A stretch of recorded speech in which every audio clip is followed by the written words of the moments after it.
My name's Nikki. I am a clinical dietitian that works at Eastern Health for a program called Gem at Home. And to describe what that is, the best description I can give you is that Gem at Home is a program whereby the patient is a little bit too well to stay in hospital, but a little bit too unwell to go home without support. And that's where we come in. And I see many patients who have dementia, and we will come in and visit every day, whether it's me, the dietitian, or the doctor, or a nurse, or a pharmacist, or a physio. There's a big team of us, and we support you through your journey before we feel that you're safe enough to live at home. That's just a little bit about me. And when I was asked to do this talk, it got me to thinking around, okay, what are the best top tips that I can give from a nutrition point of view? Because you'll notice everyone has something to say about nutrition. Your taxman will have something to say about nutrition. Your mechanic will have something to say about nutrition. A big part of my job is debunking myths about nutrition. And first of all, in regards to dementia and trying to prevent dementia or living well with dementia, the first two things are not nutritionally related.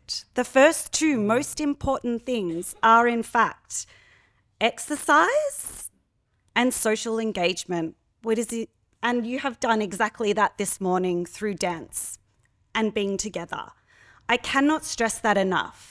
Because upon getting a diagnosis or caring for someone with a diagnosis, it can be very overwhelming as to what you need to focus on. Do I need to have this supplement? Do I need to start this oral nutrition support drink? I heard that turmeric is really good for me. Do I have to have some turmeric? This is where we need to focus, and then we can move on to nutrition. And from a nutrition point of view, it's actually not too complicated in the sense that we like to focus on what is called the Mediterranean style diet. Has anyone heard of that? Yep, I'll explain if not. But essentially, the Mediterranean style diet is general healthy eating that us dietitians recommend to most of our patients. It starts off with eating the rainbow. And when I say eating the rainbow, I don't mean Skittles, the lollies.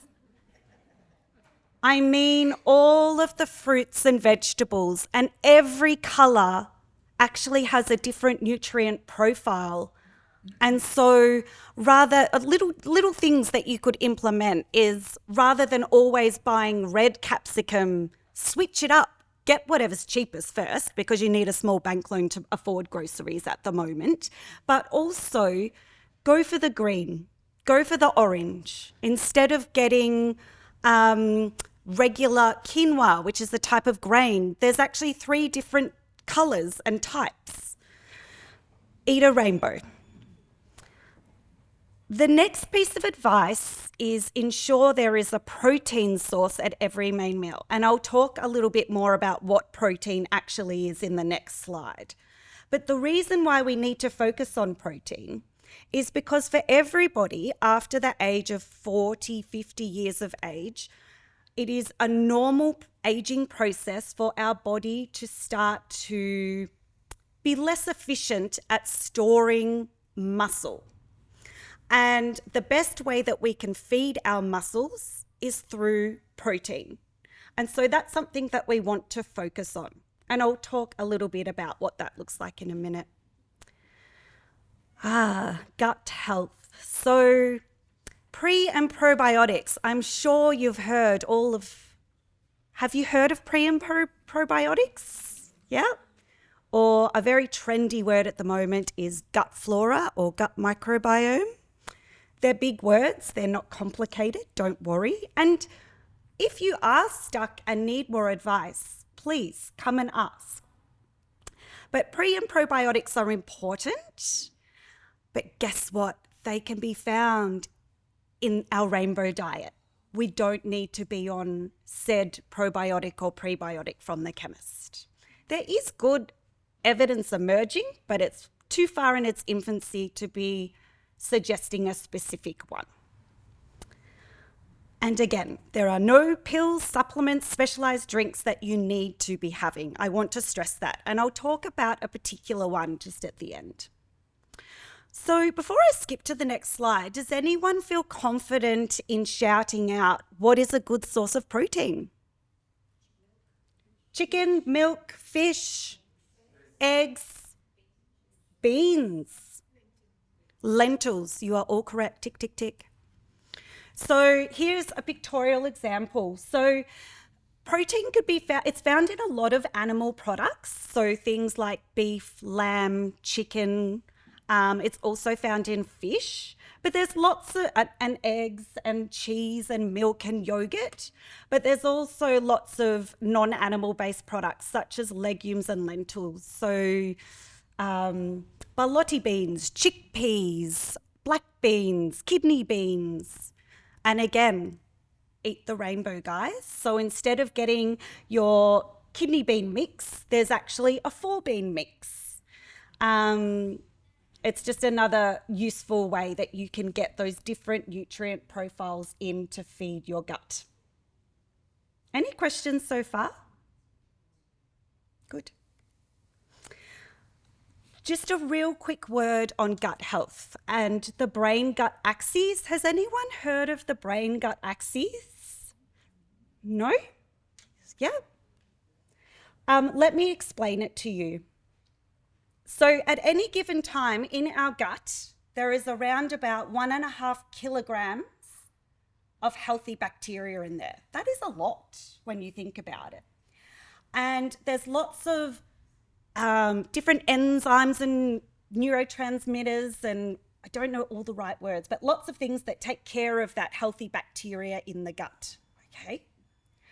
When there's a stressor going on in our brain and life is stressful and potentially caring for someone who has dementia or someone who's unsure as to whether or not they've got dementia or someone who has dementia and is frustrated or feeling a bit confused, obviously that's classified as a stress, okay? A stress in the brain is considered number one priority. So all of those enzymes and neurons that normally take care of our healthy gut bacteria will travel up what is called the biggest nerve in the body, our vagus nerve. It will try and deal with the stressor going on with the brain. And as a result, this bacteria is left vulnerable. And some people might notice that they experience unpleasant gastrointestinal upset, like diarrhea, constipation, bit of a tummy pain, bit of bloating, or maybe you won't notice anything at all.